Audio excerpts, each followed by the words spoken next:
एकच बाळ आहे का? अजून चालू ओपन करून बघितलंच नाही. अरे बापरे, मी तुम्हाला अशी गाडी शिकवायची आहे की ज्या गाडीत कधी बघितलीच नाही.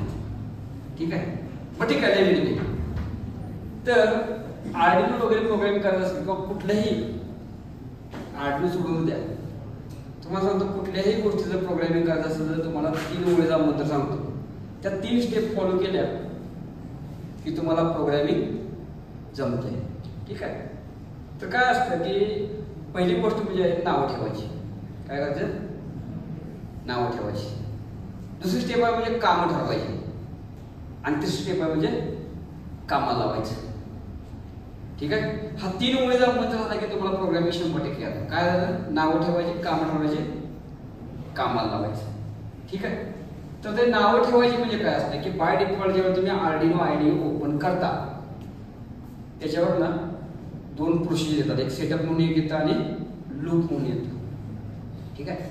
तर सेटअपच्या वर लूपमध्ये नावं ठेवायची म्हणजे यासाठी काय करायचं की आपण कुठल्या पिनला काय जोडणार आहे डिव्हाइस त्याचं नाव अलॉट करून टाकायचं. म्हणजे जसा LED जोडणार आहे मी पिन नंबर 8 ला, तर INT LED 1 = 8.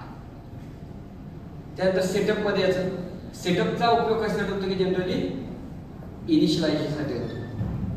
म्हणजे तुमचं डिव्हाइस चालू झालं की स्टार्टला त्यानं काय डिस्प्ले केलं पाहिजे, काय ऍक्शन घेतली पाहिजे, हे सगळं तुमचं सेटअपमध्ये येतं. आता या सेटअपमध्ये गेले की काय करत असतं, तुम्हाला पिनचा मोड ठरवायचा. म्हणजे काय करायचं? कामं ठरवायची. ठीक आहे. आणि आनंदाची बातमी म्हणजे कामं 2च प्रकारची असतात. एक तर त्या पिनला इनपुट म्हणून किंवा दुसरं आउटपुट म्हणून डिक्लेअर करायचं. 10 नावं ठेवली, कामं ठेवली. आता लूपमध्ये जायचं आणि कामाला लावायचं. कामाला लावायचं म्हणजे काय? सिंपल गोष्ट आहे. त्या पिननं काय केलं पाहिजे हे आपण त्यात लिहायचं. ठीक आहे. ती पिन हाय झाली पाहिजे का लो झाली पाहिजे, किती वेळासाठी झाली पाहिजे, हे सगळं आपण काय करतो? लूपमध्ये येतो. हे फक्त आर्डिनोसाठीच नाही, तर जगातल्या सगळ्या एम्बेडेड सिस्टम जेवढ्या असतील, एम्बेडेड सिस्टम म्हणजे ऑटोमेशनसाठी वापरतात. एम्बेडेड सिस्टममध्ये ऐकलं का शब्द? काय असतं माहिती आहे का? एम्बेडेड सिंपल आहे, काय जास्त अवघड नाही. एम्बेडेड सिस्टम म्हणजे काय असतं की त्याचा अर्थ आहे. जर वर्ड बघितला डिक्शनरी मिनिंग, तर एम्बेडेड सिस्टम म्हणजे काय? एम्बेडेडचा अर्थ होतो झाकलेला, हिडन. ठीक आहे. एम्बेडेड सिस्टम म्हणजे अशी सिस्टम ज्याच्यामध्ये झाकलेलं आहे. काय झाकलेलं? Micro controller. कुणापासून? युजर पासून. म्हणजे जगामधल्या जेवढ्या सिस्टम असतील ज्याच्यामध्ये मायक्रो कंट्रोलर लपलेला आहे युजर पासून. आता युजर पासून लपलेला म्हणजे काय? तुमच्या घरामध्ये रिमोट कंट्रोल असतो, त्याच्यामध्ये मायक्रो कंट्रोल असतो.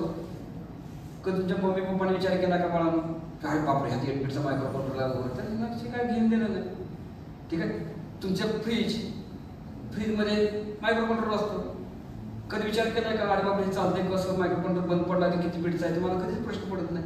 TV मध्ये मायक्रो कंट्रोलर, आजकाल 2 व्हीलरमध्ये वगैरे सगळे मायक्रो कंट्रोलर आला. मला युजरला त्याच्यात काय घेऊन देत नसतं. काय झालं की जातं ते गॅरेजमध्ये बघावं म्हणतं, ते कधी त्याला विचारच करत नाही. तुम्ही सुद्धा केलं नसेल हे कसं चालतंय. ठीक आहे. तर जगामध्ये सगळ्या सिस्टममध्ये नाही म्हणायचं एम्बेडेड सिस्टम. ठीक आहे. तर आता आपण जेवढं जे शिकलो वगैरे हे सगळं एम्बेडेड सिस्टमला लागू होतं. म्हणजे आता जे आपण सकाळपासून जे काय दीड तास झालं जे गप्पा मारतात, हे जगातल्या सगळ्या एम्बेडेड सिस्टमचं आणि सगळ्या मायक्रो कंट्रोल बेस सिस्टमचं हे बेसिक आहे. ह्याच्या व्यतिरिक्त काही नाही. फक्त पुस्तकाचे गट्टे गट्टे गट्टे गट्टे आणि त्याच्यावर त्या पुस्तकाचं नाव वगैरे आहे. बाकी काय नाही. हे सत्य, अंतिम सत्य. ठीक आहे. तर कोणाला काय विचारलं का याच्यावर? कोणाला काही शंका वगैरे असते तर आहे का? कोणाला काय विचारायचं? बरं, ठीक आहे. आता आपण काय करूया, हे झालं प्रोग्रामिंगच्या विषयी सांगितलं, कारण का हे तुम्हाला माहिती होणं अतिशय गरजेचं आहे. याच्याविषयी तुम्ही काढून टाका. एकदम सोपं प्रोग्रामिंग आहे. आता आपण जाऊ नियंत्रक अनुप्रक प्रोग्राम काय काय सकाळी म्हणतात त्याच्याकडे जाऊ. आपण वेगवेगळे काय ते बोर्ड वगैरे वापरले जाते. ठीक आहे. तर IoT साठी म्हणजे तुम्हाला ऑटोमेशनसाठी वेगवेगळ्या प्रकारचे बोर्ड रेडीमेडली अवेलेबल आहेत.